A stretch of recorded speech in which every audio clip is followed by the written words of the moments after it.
Écoutez, ma position sur ce sujet, vous la connaissez. Je voterai contre cette délibération et je pense qu'il y a une confusion toujours volontaire d'ailleurs, très importante. Il y a une programmation culturelle très intéressante sur ce lieu et je la salue. Cette programmation n'a rien à voir avec l'islam. Bon nombre des artistes et des animations culturelles sont des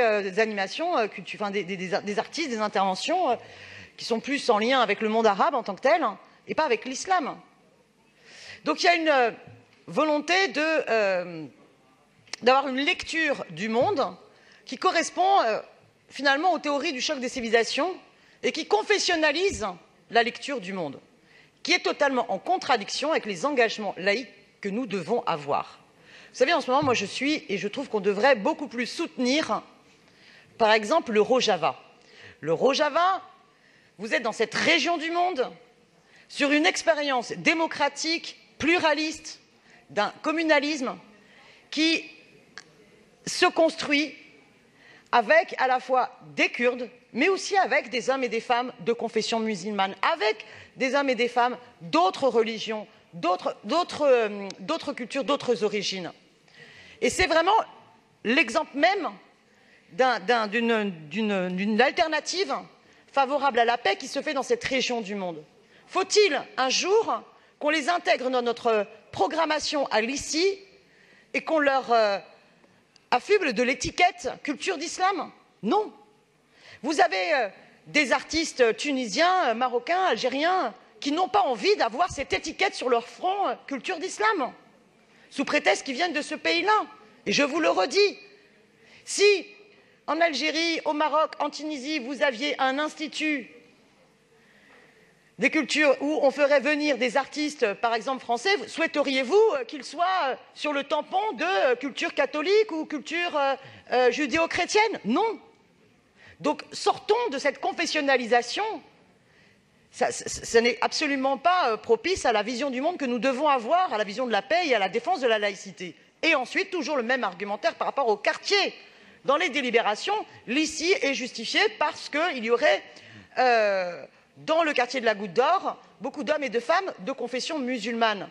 Mais on n'a pas à faire d'assignation à résidence communautaire réelle ou supposée dans quelque quartier que ce soit à la Goutte d'Or ou ailleurs. Les citoyens et citoyennes sont d'abord et avant tout des citoyens et citoyennes.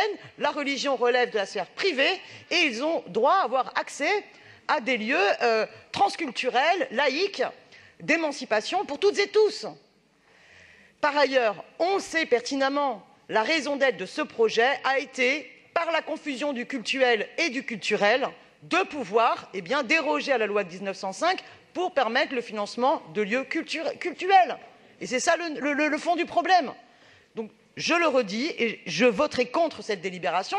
Ça n'est pas un vote contre le travail qui est fait dans ce lieu, même si je constate par ailleurs qu'il y a souvent aussi des décalages entre la programmation et la recherche de l'implication de l'ensemble des publics du quartier dans la vie du lieu. Voilà, il y a toujours aussi cette problématique-là qui me remonte, et un souhait de bon nombre d'associations d'avoir accès à un lieu véritablement laïque, d'éducation populaire, pour toutes et tous, sans stigmatisation, sans assignation à résidence communautaire. Voilà. Donc c'est un vrai désaccord que nous avons, et je regrette que d'année en année, les délibérations finalement se suivent, se ressemblent. Il n'y a jamais un bougé sur la conception, que ce soit sur le rôle qu'on a, sur le contenu de l'identité même. Par contre, oui, je me félicite qu'il y ait eu un énorme bougé avec l'abandon du projet initial qui était d'ouvrir encore en plus un autre lieu. Mais sur le fond de la compréhension de ce qu'on devrait faire dans l'approche transculturelle, je trouve qu'il y a vraiment une pauvreté politique, si ce n'est un vrai désaccord de fond. Je vous remercie.